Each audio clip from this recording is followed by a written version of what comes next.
속보입니다. 폭설로 유럽 상공이 멈춘 그날 밤, 전 세계가 발칵 뒤집혔습니다.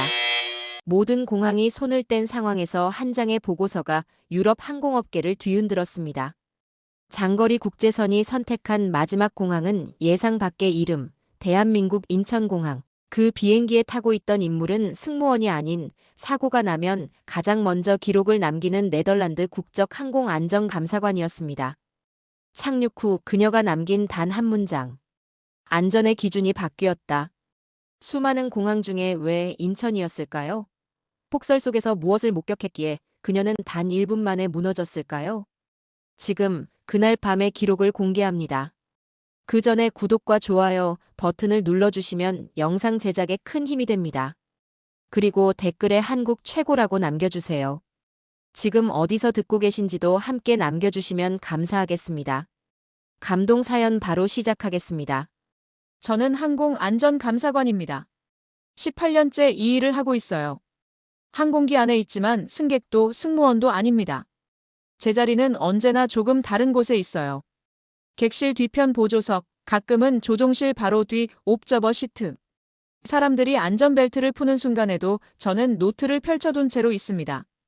기록하는 사람은 끝까지 긴장을 놓지 않거든요. 그날 밤도 그랬습니다. 유럽 상공은 폭설로 뒤덮여 있었어요. 런던발 프랑크푸르트행 항공편이었지만 우리가 향하던 공항은 이미 닫혀 있었습니다. 관제탑에서 넘어오는 음성은 차분했지만 그 차분함이 오히려 상황의 심각성을 드러내고 있었어요. 프랑크푸르트 폐쇄. 위넨 대기 불가. 취리히 우회 검토 중. 저는 무릎 위에 놓인 태블릿 화면을 내려다봤습니다. 유럽 공항 지도 위로 하나씩 빨간 점이 찍히고 있었어요. 폐쇄. 지연. 제한 운영. 선택지가 사라질수록 기체 안공기는 더 무거워졌습니다. 승객들은 아직 몰랐어요. 기내식을 먹고 담요를 덮고 화면을 켜고 있었습니다. 그들에게 이 비행은 여전히 일상이었죠. 하지만 제게는 달랐어요. 감사관의 눈에는 일상이란 게 없습니다. 모든 순간이 점검 대상이고 모든 결정이 기록 대상이거든요. 저는 펜을 들었습니다. 언제부터인가 디지털 기록보다 손으로 쓰는 게 익숙해졌어요. 사고 보고서를 쓸 때도 안전점검표를 작성할 때도 마찬가지였습니다.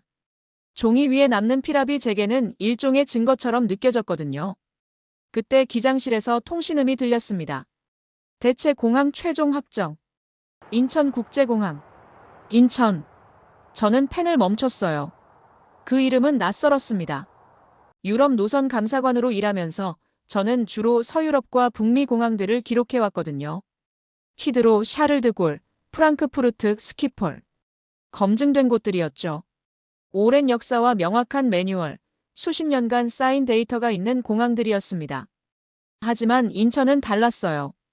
제 머릿속에 떠오른 건 몇 년 전 읽었던 평가 보고서였습니다. 신생 허브, 빠른 성장, 아시아 거점. 그런 단어들이 나열돼 있었지만 제게 그건 긍정이 아니라 변수처럼 들렸어요. 빠른 성장은 때로 검증 부족을 의미하니까요. 저는 노트 첫 페이지에 제목을 적었습니다. 검증되지 않은 선택이 만들어낸 위험. 이미 결론을 내린 건 아니었어요. 하지만 감사관은 늘 최악을 가정하고 시작합니다. 그게 안전의 출발점이거든요. 신뢰는 증명된 후에 기록하는 것이지 미리 전제하는 게 아니니까요. 창밖은 어두웠습니다. 구름과 눈보라가 뒤섞여 아무것도 보이지 않았어요. 기체는 고도를 유지한 채 방향을 틀기 시작했습니다. 동쪽으로. 낯선 이름을 향해. 저는 시계를 봤어요. 현지 시각으로 자정을 넘긴 시간이었습니다. 폭설은 계속되고 있었고 연료 게이지는 서서히 내려가고 있었죠. 이 상황에서 우리에게 남은 건 하나뿐이었습니다. 도착하는 것. 그것도 안전하게. 저는 다시 노트를 펼쳤어요. 기록할 건 많았습니다. 결정 시각, 연료 잔량, 기상 조건, 승객 수, 대체 공항까지의 예상 비행 시간. 하지만 그 모든 숫자보다 더 중요한 게 하나 있었어요. 도착 후 확인해야 할 것. 인천이라는 공항이 과연 이 상황을 감당할 준비가 되어 있는가. 저는 그 문장 아래 밑줄을 그었습니다. 2번. 감사관의 시선은 냉정해야 해요. 감정이 개입하면 기록이 흔들리니까요. 저는 이 비행이 무사히 끝나길 바랐지만 동시에 확신하지 않았습니다. 확신은 데이터가 주는 것이지 희망이 주는 게 아니거든요. 기체가 미세하게 흔들렸어요. 난기류였습니다. 승객 몇 명이 깼고 승무원이 조용히 통로를 지나갔죠. 저는 그들의 표정을 봤습니다. 훈련된 침착함이었어요. 하지만 손끝은 조금 빨라 보였습니다. 저도 알고 있었어요. 이 비행은 이미 일상에서 벗어나 있다는 걸. 그리고 우리가 향하는 곳이 제가 평가해 본 적 없는 공항이라는 걸. 연료 게이지를 보는 건 시계를 보는 것과 달라요. 시계는 그냥 흐르지만 연료는 떨어집니다. 되돌릴 수 없는 방향으로만 움직이죠. 저는 태블릿 화면 오른쪽 상단에 고정된 숫자를 내려다봤어요. 남은 비행 가능 시간 45분. 그 숫자는 1분마다 바뀌었습니다. 44분, 43분. 승객들은 여전히 잠들어 있었어요. 어둠 속에서 고른 숨소리만 들렸습니다. 하지만 조종실 쪽에서 넘어오는 공기는 달랐어요. 무게가 있었습니다. 말이 없는 긴장이 통로를 타고 흘러내려왔죠. 기장실에서 통신음이 다시 울렸습니다. 도쿄 하네다 폐쇄 확정. 나리타 활주로 제한 운영. 저는 펜을 들었어요. 노트 여백에 이름을 적었습니다. 도쿄. 그 옆에 짧게 한 글자만 추가했죠. 불가. 일본은 우리에게 문을 닫았습니다. 이어서 들린 건 중국 쪽 보고였어요. 베이징 수도공항 결빙으로 인한 착륙 제한. 상하이 푸둥. 대기시간 최소 2시간. 저는 그 이름들도 지웠습니다. 선택지가 아니라 기록으로만 남겼어요. 이 시간을 기다릴 연료는 우리에게 없었으니까요. 숫자는 계속 내려갔습니다. 41분. 40분. 저는 노트 아래쪽에 새로운 줄을 그었어요. 그리고 그 위에 짧게 적었습니다. 결정까지 남은 시간 27분. 27분 후면 우리는 더 이상 선택할 수 없게 됩니다. 연료가 임계치 아래로 떨어지면 그때부터는 가장 가까운 곳에 무조건 내려야 해요. 안전이 아니라 생존의 문제가 되는 거죠. 감사관으로 일하면서 저는 많은 위기를 봤습니다. 엔진 고장, 기상 악화, 시스템 오류. 하지만 가장 위험한 건 따로 있었어요. 선택지가 사라지는 순간이었습니다. 판단할 여지가 없어질 때 사람은 규정 밖으로 밀려나거든요. 저는 시계를 다시 봤어요. 38분. 기체는 고도를 유지한 채 동쪽으로 날고 있었습니다. 인천을 향해. 다른 길은 이미 없었어요. 유럽은 다쳤고 일본은 거부했고 중국은 시간을 주지 않았습니다. 그때 제 머릿속에 떠오른 건 숫자가 아니었어요. 구조였습니다. 이건 감정의 문제가 아니었어요. 기장이 용감해서 관제사가 친절해서 해결되는 상황이 아니었습니다. 시스템이 작동해야 했어요. 정확하게, 빠르게 흔들림 없이. 저는 노트 위에 펜을 눌렀습니다. 잉크가 번졌지만 신경 쓰지 않았어요. 인천이 준비되어 있지 않으면 우리는 공중에서 선택지를 잃게 됩니다. 그리고 그 순간 모든 책임은 개인에게 넘어가죠. 36분. 저는 눈을 감았어요. 하지만 어둠 속에서도 숫자는 계속 흘러내렸습니다. 인천 접근 허가가 떨어진 건 새벽 1시 40분이었습니다. 기체가 고도를 낮추기 시작했어요. 천천히 하지만 확실하게 아래로 내려갔습니다. 저는 창밖을 봤어요. 구름과 눈보라가 뒤섞인 어둠뿐이었습니다. 아무것도 보이지 않았죠. 기장실에서 관제 음성이 흘러나왔어요. 활주로 33레프트 진입허가. 가시거리 500m. 풍속 초속 12m. 저는 그 숫자들을 노트에 적었습니다. 500m. 기준은 800m였어요. 미달이었죠. 하지만 다른 선택지는 없었습니다. 연료는 20분밖에 남지 않았거든요. 기체는 계속 내려갔습니다. 승객들은 대부분 잠들어 있었어요. 몇몇은 창밖을 보고 있었지만 그들 눈에 보이는 건 저와 같은 어둠뿐이었을 겁니다. 객실은 조용했습니다. 엔진 소리만 낮게 울렸죠. 저는 그 침묵이 싫었어요. 감사관으로 오래 일하다 보면 알게 됩니다. 가장 위험한 순간은 소란스러울 때가 아니라 조용할 때예요. 아무도 말하지 않을 때, 모두가 숨을 죽이고 있을 때, 그때가 진짜 위기거든요. 기체가 다시 한번 흔들렸습니다. 고독의 숫자가 빠르게 내려갔어요. 1000m, 500m, 300m. 착륙은 이제 1분도 남지 않았습니다. 저는 안전벨트를 다시 당겼어요. 손에 힘이 들어갔습니다. 그때였어요. 기체가 갑자기 기술을 들었습니다. 상승. 착륙을 포기한 거였어요. 저는 몸이 뒤로 밀리는 걸 느꼈습니다. 중력이 바뀌었어요. 엔진 소리가 커졌고 기체는 다시 위로 올라가기 시작했죠.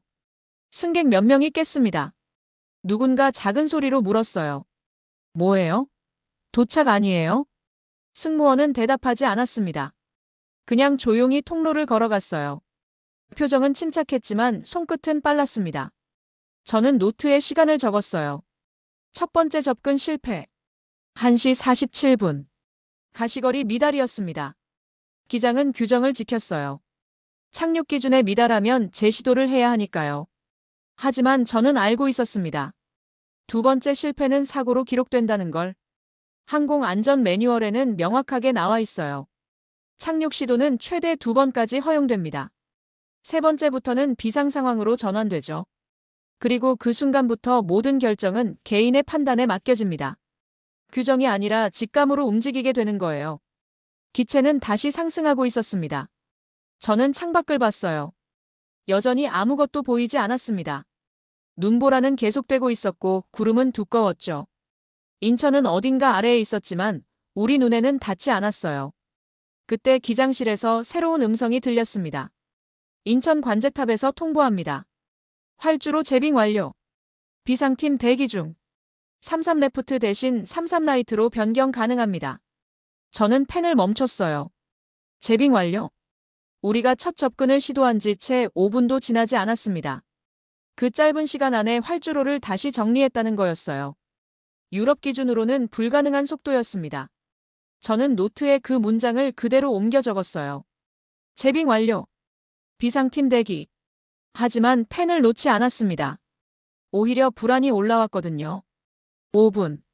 재빙이 완료되기까지 걸린 시간이었습니다. 저는 노트에 적힌 시각을 다시 확인했어요. 첫 접근 중단 1시 47분. 관제 통보 1시 52분. 그 사이 5분. 유럽 어느 공항에서도 본 적 없는 속도였습니다. 프랑크푸르트에서는 최소 15분이 걸렸어요. 히드로는 20분을 넘겼죠. 제설 장비를 배치하고 활주로를 점검하고 재확인하는데 그 정도 시간은 기본이었습니다. 안전은 서두르는 게 아니라 확인하는 거니까요. 하지만 인천은 달랐습니다. 5분 만에 모든 준비가 끝났다고 했어요. 저는 펜을 들었지만 쓰지 못했습니다. 손끝이 미세하게 떨렸어요. 불안이 올라오고 있었죠. 빠르다는 건 때로 위험하니까요. 감사관으로 일하면서 저는 많은 사고 보고서를 읽었습니다. 그 중에는 신속한 대응이라는 제목이 붙은 것들이 있었어요. 하지만 보고서를 끝까지 읽으면 언제나 같은 문장이 나왔습니다. 확인 절차 생략으로 인한 후속 위험 발생. 빨리 움직이려다 놓친 것들이 사고를 만들었어요. 작은 얼음 조각 하나, 확인하지 않은 장비 한 대, 생략된 점검 항목 하나. 그런 것들이 활주로 위에서 기체를 벗어나게 만들었죠. 저는 눈을 감았습니다. 런던이 떠올랐어요. 3년 전 겨울이었습니다. 히드로 공항 활주로에서 있었던 일이었죠. 폭설 후 재빙 작업이 진행됐고 관제탑은 10분 만에 준비 완료를 통보했어요. 기장은 그 말을 믿고 착륙했습니다. 하지만 활주로 끝자락에 얼음이 남아 있었어요. 작은 조각이었습니다. 손바닥만 한 크기였죠.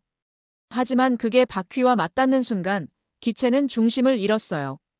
300톤짜리 항공기가 10cm 두께의 얼음에 미끄러진 겁니다. 다행히 큰 사고는 아니었어요. 활주로를 벗어났지만 승객에게 부상은 없었습니다. 하지만 보고서에는 남았죠. 서두른 확인이 만든 위험. 저는 그 보고서를 직접 작성했어요. 펜을 쥔 손에 힘이 들어갔던 기억이 납니다. 누군가는 책임을 져야 했고 시스템은 수정되어야 했으니까요. 그때 이후로 저는 빠름을 신뢰하지 않게 됐습니다. 기체가 다시 선회하기 시작했어요. 두 번째 접근 준비였습니다. 관제탑은 활주로 33 라이트를 열어뒀다고 했어요. 재빙 완료. 비상 차량 배치 완료. 가시거리 개선 중. 모든 게 준비됐다는 말이었죠. 하지만 저는 그 말을 고지고 듣지 못했습니다. 5분은 너무 짧았어요. 확인하기엔 부족한 시간이었습니다. 유럽 기준으로 생각하면 뭔가 생략됐을 거예요.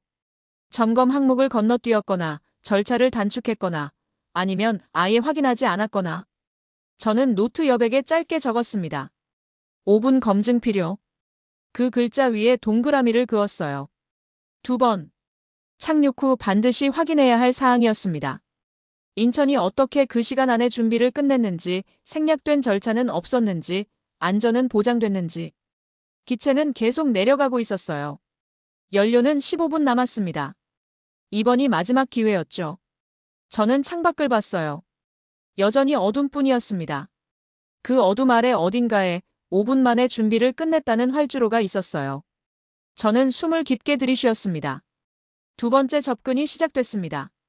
기체는 다시 고도를 낮추고 있었어요. 이번엔 활주로가 바뀌었습니다. 33라이트. 인천 관제탑이 제안한 방향이었죠. 저는 태블릿 화면에서 연료 게이지를 확인했어요. 18분. 20분 아래로 떨어졌습니다. 항공 안전 규정에는 명확한 기준이 있어요. 연료가 20분 이하로 남으면 비상 상황으로 전환됩니다. 그 순간부터는 선택이 아니라 생존의 문제가 되죠. 어디든 내려야 해요. 안전하든 아니든. 저는 노트에 시간을 적었습니다. 2시 3분. 연료 임계치 진입. 손끝이 차가웠어요. 펜을 쥔 손가락에 힘이 들어갔습니다. 기장실에서 관제 음성이 다시 들렸어요. 가시거리 600m. 풍속 초속 10m. 진입 가능 범위 내. 600m. 여전히 기준선 밖이었습니다. 표준 착륙 가시거리는 800m예요. 600은 미달이었죠. 규정대로라면 다시 상승해야 했습니다. 하지만 연료는 그걸 허락하지 않았어요. 상승하면 끝이었습니다. 더 이상 시도할 기회는 없었죠. 저는 앞쪽 좌석 등받이를 붙잡았어요. 손바닥에 땀이 났습니다. 객실은 여전히 조용했지만 그 침묵 안에는 무게가 있었어요. 모두가 느끼고 있었던 거예요. 이번이 마지막이라는 걸. 그때 기장실에서 짧은 음성이 흘러나왔습니다. 기장의 목소리였어요. 낮고 단호했습니다. 저는 그 말을 듣는 순간 몸이 굳었어요. 착륙한다는 거였습니다. 가시거리가 부족해도 규정선 밖이어도 책임은 자기가 진다는 뜻이었죠. 저는 눈을 감았습니다. 그 말은 용기가 아니었어요. 고립이었습니다. 감사관으로 일하면서 저는 그런 문장을 수없이 봤어요. 사고 보고서 마지막 장에 언제나 나오는 구절이었죠. 개인의 판단으로 규정을 이탈함. 시스템이 작동하지 않을 때 사람들은 혼자 결정을 내립니다. 매뉴얼 밖으로 나가요. 규정을 넘어서죠. 그리고 그 순간 모든 책임은 한 사람에게 쏟아집니다. 성공하면 영웅이 되지만 실패하면 과실이 돼요. 저는 그 경계를 너무 많이 봤습니다. 기체는 계속 내려가고 있었어요. 고독의 숫자가 빠르게 줄어들었습니다. 1000m, 700m, 500m. 저는 노트를 펼쳤어요. 하지만 쓸 수 없었습니다. 손이 떨렸거든요. 이건 제가 기록해야 할 순간이었어요. 규정 이탈, 개인 판단, 책임 구조 붕괴. 그 모든 단어들이 머릿속을 스쳤죠. 하지만 동시에 알고 있었습니다. 기장에게 다른 선택지는 없었다는 걸. 연료는 15분밖에 남지 않았어요. 상승하면 공중에서 멈춰섭니다. 제 시도는 불가능했죠. 규정을 지키면 오히려 더 큰 위험이 왔어요. 그래서 기장은 규정 밖으로 나간 겁니다. 혼자서. 저는 창밖을 봤어요. 여전히 아무것도 보이지 않았습니다. 눈보라는 계속되고 있었고 어둠은 두꺼웠죠. 기체가 흔들렸습니다. 난 기류였어요. 옆 좌석 승객이 깼고 누군가 작은 신음을 냈습니다. 승무원은 통로를 지나갔지만 아무 말도 하지 않았어요. 저는 안전벨트를 다시 당겼습니다. 그리고 노트 위에 단 한 문장만 적었어요. 기장, 단독 결단. 펜 끝이 종이를 찍었습니다. 잉크가 번졌지만 신경 쓰지 않았어요. 이 순간부터 모든 건 기록이 될 거였습니다. 성공이든 실패든. 착륙 30초 전이었습니다. 저는 창밖을 내려다봤어요. 여전히 아무것도 보이지 않았습니다. 눈보라만 휘몰아치고 있었죠. 하지만 기체는 멈추지 않았어요. 고도는 계속 낮아졌고 엔진 소리는 더 낮게 가라앉았습니다. 그때 관제탑에서 연속된 통신이 들렸어요. 활주로 33라이트, 제빙 최종 확인 완료. 비상 차량 사이드 대기. 유도등 최대 밝기 전환. 제설 장비 대기 위치 이동. 저는 그 말들을 들으며 펜을 들었습니다. 하지만 쓸 수 없었어요. 너무 빨랐거든요. 제빙 확인, 비상 차량, 유도등, 제설 장비. 그 모든 게 한 번에 보고됐습니다. 순서가 아니었어요. 동시에 움직이고 있었죠. 마치 하나의 명령어에 반응하는 것처럼. 저는 노트를 내려다봤어요. 유럽 공항이라면 이랬을 겁니다. 먼저 제빙 확인. 보고받고 승인. 그 다음 비상 차량 배치. 다시 보고받고 확인. 유도등 점검. 제설 장비 위치 조정. 각 단계마다 시간이 걸렸죠. 하지만 인천은 달랐습니다. 모든 게 한 호흡으로 진행됐어요. 저는 처음으로 펜을 멈췄습니다. 이건 서두른 게 아니었어요. 생략한 것도 아니었습니다. 오히려 정반대였죠. 모든 절차가 다 진행되고 있었어요. 다만 순서가 아니라 동시에 움직이고 있었던 겁니다. 기체가 미세하게 흔들렸어요. 이륙 20초 전. 저는 손을 꽉 쥐었습니다. 손바닥에서 땀이 났죠. 관제탑 음성이 다시 들렸습니다. 풍향 3-40도, 풍속 초속 9m로 감소. 가시거리 700m까지 개선. 진입 지속 가능. 700m. 아직 기준선인 800에는 못 미쳤지만 600에서 올라왔어요. 상황이 나아지고 있었던 겁니다. 저는 그제야 깨달았습니다. 인천은 기다리지 않았어요. 우리가 내려오는 동안 아래에서는 계속 움직이고 있었던 거예요. 활주로를 정리하고 장비를 배치하고 가시거리를 확보하기 위해 모든 수단을 동원하고 있었죠. 명령을 기다리는 게 아니라 조건에 반응하고 있었습니다. 저는 노트 여백에 짧게 적었어요. 동시 작동 설계된 구조. 그 문장 옆에 밑줄을 그었습니다. 이건 즉흥이 아니었어요. 누군가 급하게 만든 대응이 아니었습니다. 처음부터 이렇게 설계된 시스템이었던 거예요. 감사관으로 18년을 일하면서 저는 많은 공항을 봤습니다. 큰 곳도 작은 곳도 오래된 곳도 새로운 곳도 다 기록했어요. 하지만 이런 구조는 처음이었습니다. 대부분의 공항은 순차적으로 움직였어요. 하나씩 확인하고 다음 단계로 넘어가고 보고받고 승인하고. 안전하지만 느렸죠. 인천은 달랐습니다. 모든 부서가 같은 정보를 동시에 받고 각자의 역할을 스스로 판단해서 움직이고 있었어요. 관제탑이 일일이 지시하지 않아도 제빙팀은 활주로를 정리했고 비상팀은 위치를 잡았고 유도등 관리팀은 밝기를 조정했습니다. 중앙 통제가 아니라 분산 반응이었죠. 기체가 다시 흔들렸어요. 착륙 10초 전. 저는 눈을 감았습니다. 하지만 어둠 속에서도 느껴졌어요. 이 시스템은 믿어도 되겠다는 생각이. 처음으로 바퀴가 활주로에 닿는 순간 저는 숨을 멈췄습니다. 충격이 왔어요. 둔탁하고 짧았습니다. 기체가 아래로 내려앉는 느낌이 온몸으로 전해졌죠. 저는 좌석 팔걸이를 붙잡았어요. 손끝에 힘이 들어갔습니다. 그리고 기다렸어요. 미끄러짐을, 흔들림을, 중심을 잃는 그 순간을. 하지만 오지 않았습니다. 기체는 그대로 직진했어요. 바퀴가 활주로 위를 굴러갔고 속도는 천천히 줄어들었습니다.